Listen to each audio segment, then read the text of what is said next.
ان کے لیے بھی اور ہم سب کے لیے، قل اللہ، کیا جواب دیں گے کہ یہ کتاب کس نے نازل کی ہے جو ہدایت بھی ہے نور بھی ہے؟ قل اللہ، اللہ نے نازل کی ہے، اس کا جواب ان کے پاس کوئی نہیں ہے۔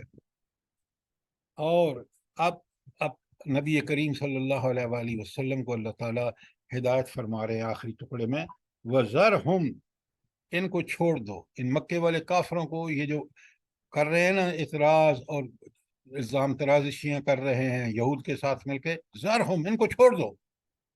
کیوں؟ ذَرْهُمْ فِي حَوْضِهِمْ يَلْعَبُونَ، یہ کھیلتے رہیں، اٹکھیلیاں کرتے رہیں اپنے ان بحثوں میں۔ یہ ایک بحث ہی تھی نا کہ انہوں نے نبی کریم صلی اللہ علیہ وآلہ وسلم پر یہود کے کہنے پر الزام لگایا کہ اللہ نے کوئی چیز بھی نہیں اتاری۔ اللہ کہہ رہے ہیں ان کو چھوڑ دیں۔ کیوں؟ یہ بہت بڑی دھمکی ہے کہ آئیں گے میرے پاس، میں ان کو موت دوں گا، موت کے فوراً بعد ان کو پتہ لگ جائے گا، حشر ان نے برزخ میں رہنا ہے، وہاں ان کے ساتھ وہی معاملات ہوں گے جو دنیا میں اللہ کے دین کے ساتھ کر رہے ہیں، ان کے ساتھ عذاب برزخ میں بھی ہوگا، حشر میں بھی ہوگا، اور پھر آخری فیصلے کے بعد دوزخ میں جائیں گے۔ تو چھوڑ دو ان کو، نہیں مانتے آپ، اللہ تعالیٰ نے ہدایت نازل فرما دی، آپ نے پہنچانے کا حق ادا کر دیا، اب نہیں مانتے، چھوڑ دیں ان کو۔ یہ بہت بڑی دھمکی ہے، اور آج ہمارے لیے بھی یہی ہے کہ اگر ہم نہیں مانتے تو رب العالمین کہہ رہے ہیں کہ ان کو چھوڑ دیں، یہ موت کے بعد میرے ہی پاس آئیں گے، اور پھر میں ان کو دکھاؤں گا کہ انہوں نے جو انکار کیا اس کا انجام کیا ہے۔ اللہ تعالی ہمیں آج ہی اس بات کی توفیق عطا فرما دے کہ ہم اس ہدایت جو ہماری دنیا اور آخرت کے لیے ضروری ہے، اور آج اللہ تعالیٰ نے محفوظ کر کے قرآن مجید کو اور نبی کریم صلی اللہ علیہ وآلہ وسلم کے ہر عمل کو وہ کر کے محفوظ کر کے ہمارے اوپر حجت تمام کر دی ہے۔ کیا حجت کر دی ہے؟ یہ ہے قرآن اور حدیث، اس میں کامل ہدایت ہے۔ سر جیسے وہ آیت تھی رجم کی، اور ان لوگوں نے حضور پاک کے پاس فیصلہ آیا تھا تو ہاتھ رکھ لیا تھا، یہ اس کے ساتھ جڑتی ہے نا؟ دیکھیں بہت ساری باتیں چھپاتے تھے، یہ بالکل آپ ٹھیک کہہ رہے ہیں۔ جب نبی کریم صلی اللہ علیہ وسلم کے پاس فیصلے کے لیے آئے تھے، ایک مقدمہ لے کے آئے تھے، سب انہوں نے کہا تھا کتاب لے کے آؤ، تو یہ لے کے آئے اور انہوں نے پھر اس لفظ پہ انگلی رکھ لی۔ پہلے ایک بات بتائیں، اگر نبی کریم صلی اللہ علیہ وسلم کو تو نہیں مانتے تھے نا، تو کیوں آج فیصلہ کیوں لے کے آئے تھے؟ جب آپ اس کو نبی نہیں ان کو مانتے تو پھر آپ کا حق کیا ہے؟ آپ کتاب پہ یقین رکھتے ہیں نا، اب اپنے کو یہودی کہتے ہیں تو تورات کا فیصلہ قبول کرو۔ تو ان کے چھپانے کے تو بے شمار واقعات ہیں، اور سب سے بڑا واقعہ خود حضور نبی کریم صلی اللہ علیہ وآلہ وسلم کی رسالت، انہوں نے ان نشانیوں سے پہچان لیا تھا۔ بالکل یہ بہت چھوٹی بات ہے جو آپ لے کے آئے ہیں، خود نبی کریم صلی اللہ علیہ وسلم کو پہچاننا، یعرفونہ کما یعرفون ابناءہم، اس نبی کو ایسے پہچانتے ہیں، اس قرآن کو ایسے پہچانتے ہیں جیسے اپنے بیٹوں کو پہچانتے ہیں۔ قرآن اگر ہم دیگر آیات اس کے ساتھ کھول پڑھے سمجھیں تو بالکل حقیقت ایسے سامنے آ جاتی ہے کھل کے کہ انسان دنگ رہ جاتا ہے۔ اچھا، اب ایک چھوٹی سی آیت ہے، اور آج ہم نے اس کو بہت اچھی طرح سمجھنا، آیت نمبر 92، وَهَذَا كِتَابٌ أَنزَلْنَاهُ مُبَارَكٌ۔ میں ترجمہ کر رہا ہوں، اور یہ کتاب جسے ہم نے اتارا ہے، انزلنا، یہ لفظ معمولی نہیں ہے، ایک انزلنا اور مبارکن، کتاب کس نے اتاری ہے؟ ہم نے۔ یہ ہم کون ہے؟ اللہ تعالی۔ ہائے ہائے ہائے ہائے، اللہ کتاب کے ساتھ کیسا اپنا تعلق ظاہر کر رہے ہیں، ذرا دیکھیں، انزلنا، ہم نے نازل کی ہے، ہو اس کو مبارکن، بڑی برکت والی ہے۔ آج میں آپ کو بتاؤں گا کہ یہ برکت کب قرآن ہمیں دے گا، اور آپ نے اس کو سمجھنا ہے کیونکہ خود قرآن بتا رہا ہے۔ آگے فرمایا مصدق الذی بین یدی، اور یہ ان کتابوں کی تصدیق کرتی ہے جو ان کے پاس پہلے تھیں، تورات ہو، انجیل ہو، ان سب کتابوں میں جو وحی کی باتیں ہیں وہ بالکل اس کی وہی باتیں آج اس قرآن میں موجود ہیں۔ تو وہ جو یہود پیچھے کہہ رہے تھے نا کہ بھائی نبی صلی اللہ علیہ وسلم پہ کچھ نہیں اتارا، یہ مکے والوں کو اللہ کہہ رہے ہیں کہ کتاب وہ اتاری جو تصدیق کرتی ہے جو تمہاری کتابوں میں ہے۔ سبحان اللہ، کیا دلیل ہے۔ اچھا، اب قرآن پہلے تو اس لحاظ سے مبارک ہے، یہاں کیا دلیل ہے قرآن کے مبارک ہونے کی بلا؟ کہ اس کو اللہ تعالیٰ نے نازل کی ہے۔ نہیں، اگلا حصہ جو ہے وہ تو میں نے بتا دیا، ان تصدیق تصدیق کرتی ہے۔ تصدیق کس کی تصدیق کرتی ہے؟ نا، آپ بڑے غور سے سنیں، اس لیے کہ آپ نے صرف تھوڑے سے معنوں پہ اکتفا کیا ہے۔ اس لیے تصدیق کرتی ہے کہ وہ بھی کتابیں اللہ کی طرف سے تھیں، لہذا یہ برکت اس نے ساری کتابوں کو اپنے اندر سمو لیا ہے، تورات ہو، انجیل ہو، سب کی ہدایات، تعلیمات، بلکہ ان کو مکمل کر دی ہے۔ یہ ہے اس کا سب سے پہلا مبارک ہونے کا ثبوت۔ اب ساری کتابیں منسوخ، اب اللہ کے ہاں جو اللہ تعالیٰ نے لیٹسٹ ورشن بھیجا ہے، سب سے اعلیٰ مکمل ضابطہ، وَأَتْمَمْتُ عَلَيْكُمْ نِعْمَتِي، نہیں، وَأَتْمَمْتُ عَلَيْكُمْ، میں نے تمہارے اوپر اپنی نعمت مکمل کر دی۔ لہذا اب یہ قرآن جو سابقہ کتابوں کا پورا مکمل اس کے اندر موجود، اور ساری کتابیں اور منسوخ، اور یہ ہے وہ کتاب اب، تو یہ ہے اس کی برکت کہ اب واحد کتاب اللہ تعالیٰ کی جو ساری سابقہ کتابوں کا اس کے اندر موجود ہیں سارے احکامات، اور کامل اور اکمل، لہذا لیٹسٹ ایڈیشن، فائنل ایڈیشن یہ ہے۔ اب یہ ہے اس کی برکت نمبر 1۔ بات کلیئر ہے؟ اچھا، جی سر۔ اب بڑے غور سے سنیں اور اس بات کو سمجھیں۔ لکھیں سورہ الانعام کی آیت 155، سورہ الانعام آیت 155، وہی جو ہمارے زیر مطالعہ ہے سورہ انعام، آگے آئے گی آیت۔ اب کیوں کتاب مبارک ہے؟ پہلا نمبر ہم نے اس آیت کو لکھیں۔ نمبر 2، ھذا کتاب انزلناہ، کیا بات ہے، بالکل وہی، یہ ہے وہ کتاب جو ہم نے اتاری ہے۔ یہ کون کہہ رہا ہے؟ کائنات کا شہنشاہ اللہ تعالی، ہم نے اس کو نازل کیا ہے، یہ کتاب ہماری نازل کردہ ہے، یہ معمولی بات نہیں ہے۔ مبارکن، بڑی برکت والی ہے، فاتبعوہ، تو اس کی برکتیں کب آپ کو ملیں گی؟ فَاتَّبِعُوهُ، جب اس کی پیروی کریں ویری گڈ، ویری گڈ، فاتبعوہ، جب تم اس کا اتباع کرو گے۔ اب ذرا سنیے اتباع کا صحیح مفہوم کیا ہے۔ اگر میں اس کتاب کو اللہ کا بہت بڑا احسان سمجھتا ہوں، احسان کا بدلہ کیا ہے کہ میں اس پر پوری دل و جان سے عمل کروں، یہ ہے اتباع۔